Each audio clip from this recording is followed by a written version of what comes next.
Hi, this is Shane Starr, and one of my favorite things to do with my channel is combine things I'm interested in with things I have a lot of experience with. And some of those experiences are good, some are bad. One of the things I'm really interested in that I know somewhat well is the Enneagram, and something I have had a lot of experience in my life, unfortunately, is drug and alcohol abuse. Starting as a child, growing up with my parents, moving around, um, my own escapades into that lifestyle, friends, family members, and now a worried father over those matters with my kids. Um, Drug abuse touches most of us in one way or another. And I'm thinking about the Enneagram and what people struggle with most. And I imagine the deepest, darkest hole that one could be in with regards to drug abuse or alcohol abuse or both. And I combine that with the Enneagram, and I've come up with some pictures or portraits of characters that are all modeled after real life people, and I thought I'd share those for this video. So we're gonna go backwards, saving the maybe not best, but the closest to my heart to last, and we'll go from Enneagram 9 all the way down to Enneagram 1 at the end.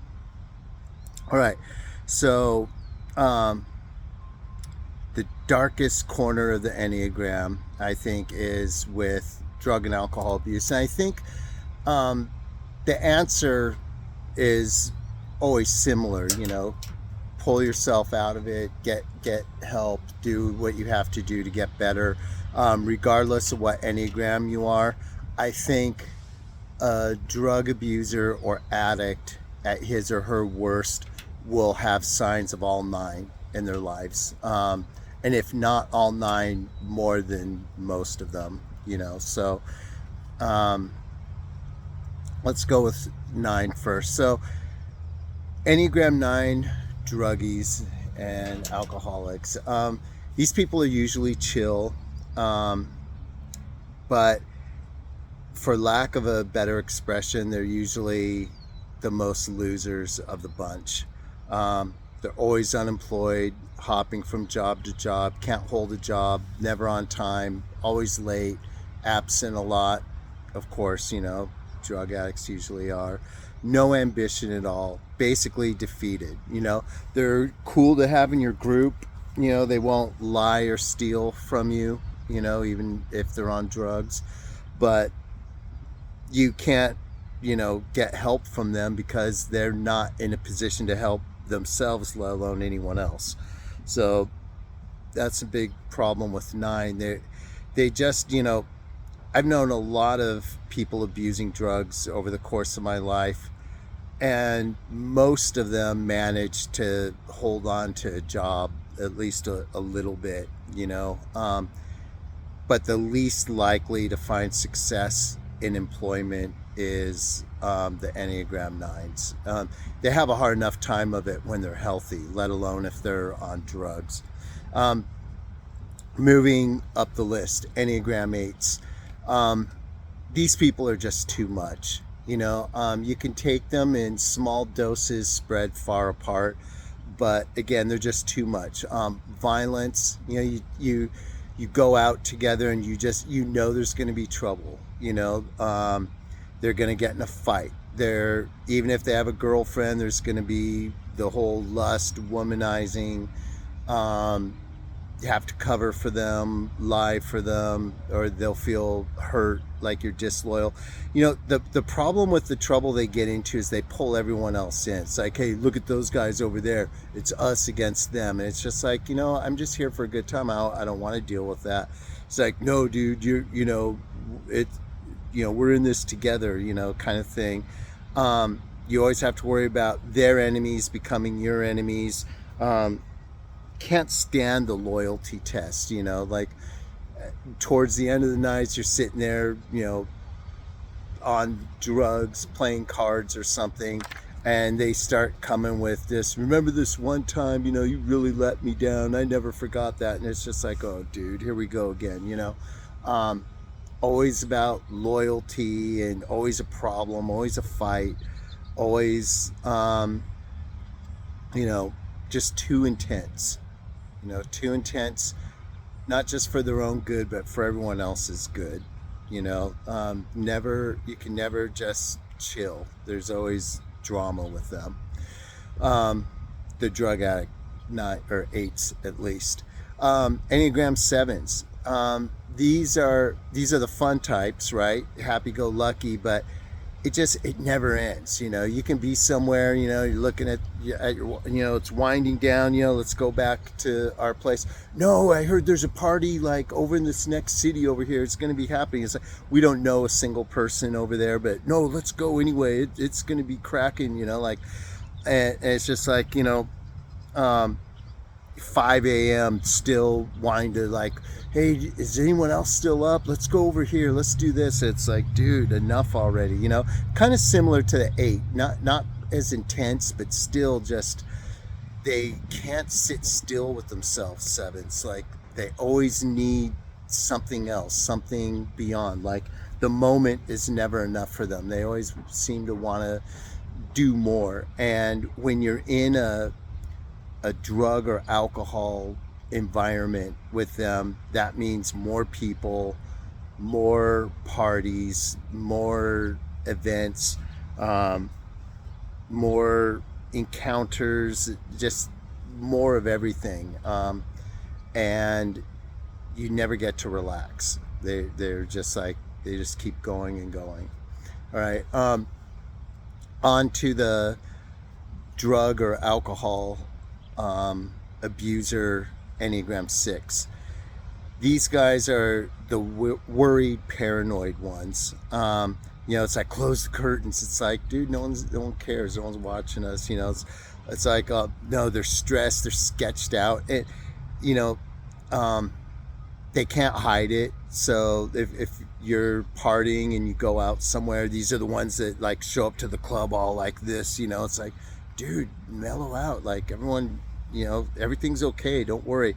The problem with Enneagram 6s who are abusing drugs or alcohol is their fears become a self-fulfilling prophecy. They end up making their worst fear come true. It's like a subconscious drive to have the worst thing happen to them.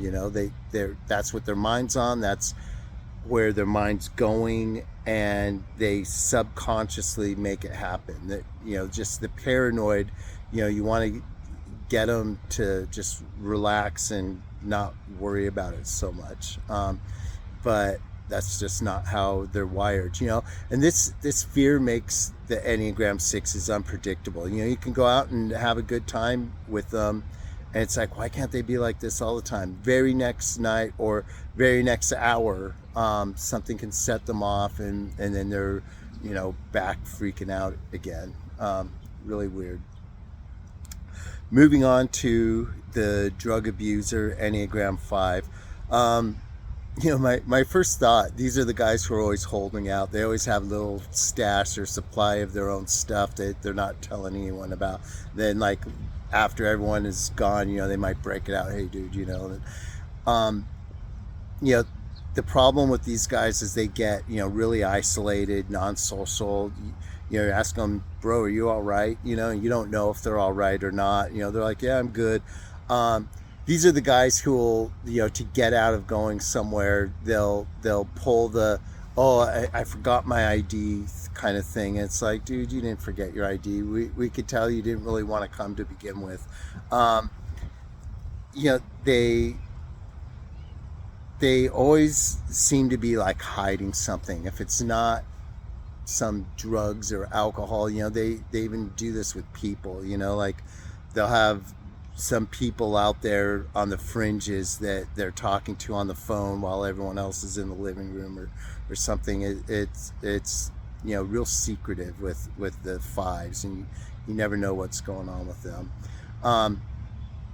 Moving on to the alcohol or drug abuser, dark side, Enneagram 4.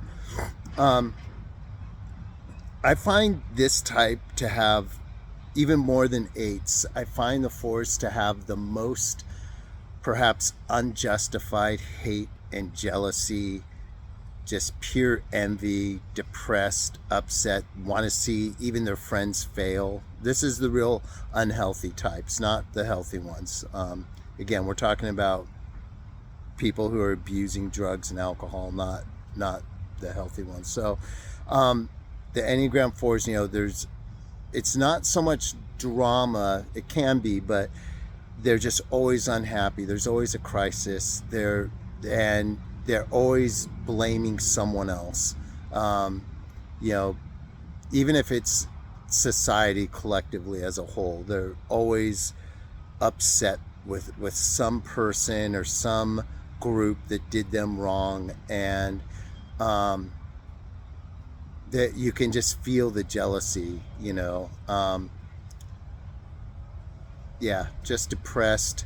Um, these are the perfect types that you think would improve if they weren't on drugs. And the thing is, yeah, they'd improve, but just a little bit. That's the problem. Um, that's all I really have to say about fours. Um, Enneagram threes on drugs and alcohol. My best friend during my party years was a three, and he was unsufferable. I could barely deal with him now. Um, Incessant bragger, just lie after lie after lie, exaggeration after exaggeration after exaggeration. We're at a bar, meeting some people, and no matter what anyone talks about, if it's fighting, he's beat up MMA fighters. If it's skiing, he could have been pro. If it's surfing, same thing. If it's money, he made $1 million 2 years ago or something. Just just pure just The worst is when they lie about things and they get so carried away with their lies. You get the feeling that they believe their own lies. And this guy would start telling lies about past encounters, and there'd be enough truth in it to where it's like, hey, wait, I remember. It's like, bro, you forgot that I was there. It was two people, not 10, as you were saying, and they were the same size as us, not 6'4" football players like you said they were. Just always in denial. And then as far as the drugs and alcohol go, always comparing themselves to others. It's like, well, yeah, I might do this or that, but I'm not as bad as that guy. Look at him, he's worse than me. I would never do that. It's like, says the guy like smoking crack, but he would never shoot it. Like, so that makes him okay. Yeah, they're the most entertaining. They're fun to have around when you accept them for who they are, but it's frustrating when they, sometimes the lies get personal. Like, we would be talking about stuff like tennis, and he'd be saying, oh yeah, we're about the same in tennis. It's like, dude, I kicked your ass every time we played. And it's like, no, I beat you just as many times. It's like, dude, you never beat me once, not a single time ever. But in his mind, I could tell he actually believes his own lie that he was up to par. And it's like, no, bro, you weren't. But yeah, I could go on about the unhealthy addict threes, but I think that's enough for them. Moving on to the twos. These types frustrate me. I had a lot of relationships with people who I think were twos. Um, they have these silent contracts. Like, they'll do you a favor you didn't even ask for, but now you owe them. Peer pressure. Guy twos. It's always like, come on, dude, just take one. It's like, no, I don't mess with that stuff. I'll do this, but not that. No, come on, man. We're all doing it. Let's just, come on. Don't be a downer. Always, these twos are the ones who will always bring an outsider into your inner group. Someone who you don't know if you can trust. Someone, it's always like, who's this? Why didn't you tell us you were bringing this person? We don't even like this person, or none of us even know this person. Why are you telling them, everything? And twos they're, you know, fours can be victims, but twos are the extroverted victims. It's just they'll break down, you know, the unhealthy ones on drugs or alcohol. You know, they start crying, I do so much for everyone else, no one cares about me, you know, you guys just forget about me, you remember I did this for you, I did this for you, and you know, no one appreciates it. And it's just like, okay, whatever. um that's enough. And that's enough about twos. So I saved the best for last, since if you know me and my channel, you know, um, I identify as a one. And I would say the thing that's most frustrating for the ones and for other people with ones is their judgment on others, always critical of other people, which turns into you know, hypocrisy. If you're doing drugs alongside of other people and you're putting them down for their moral failings, it's like, look in the mirror, you know, you're just as guilty. This is your thing too. um, I think ones have a tendency to, I think the biggest thing that ones on drugs and alcohol do that other people can't stand is the, not just the moralizing. It's like, here we are sitting around with, you know, drugs and alcohol and all this stuff, but um, ones will be the ones preaching at other people. It's like, do you know where you are? Do you know the setting you're in? This really isn't the place to start spewing out Bible quotes, you know. But for ones, it's always the place. Um, the unsolicited advice. I think that's the thing I'm probably most guilty for. You see things that people could do differently or better, and you want to help them, so you let them know, and no one appreciates it. No one likes it. Well, what if it's true? Especially if it's true, they don't like it. And that closes that part about the one. But there is a special place for ones among all the 9 types that I will say. And it hits me close to my heart as much as anyone is. You know, I'm almost 7 years 100% sober, not a single drink, nothing else. um, an Advil from time to time is all I take. I don't take any prescriptions, no over the counter drugs. Like I said, I've had an Advil, if that counts. That's it for almost 7 years now. And from what I understand and from what I've heard, ones are the worst.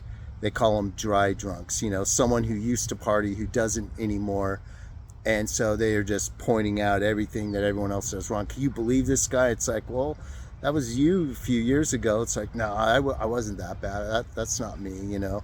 Um, but yeah, that's when the unsolicited advice and the, you know, you should do something to get better, get help. People really don't like it. And if you're a one, you can't help it. You know, you want to help other people. You think you can help, and you know how to help, and you want to help, and so you do. And people don't care. So that's all I have for today. The deepest, darkest, unhealthiest side of all 9 Enneagram types, brought on by drug or alcohol abuse. That's it for now. Coming up next will be my series on improving your weaker functions. That's it. Bye.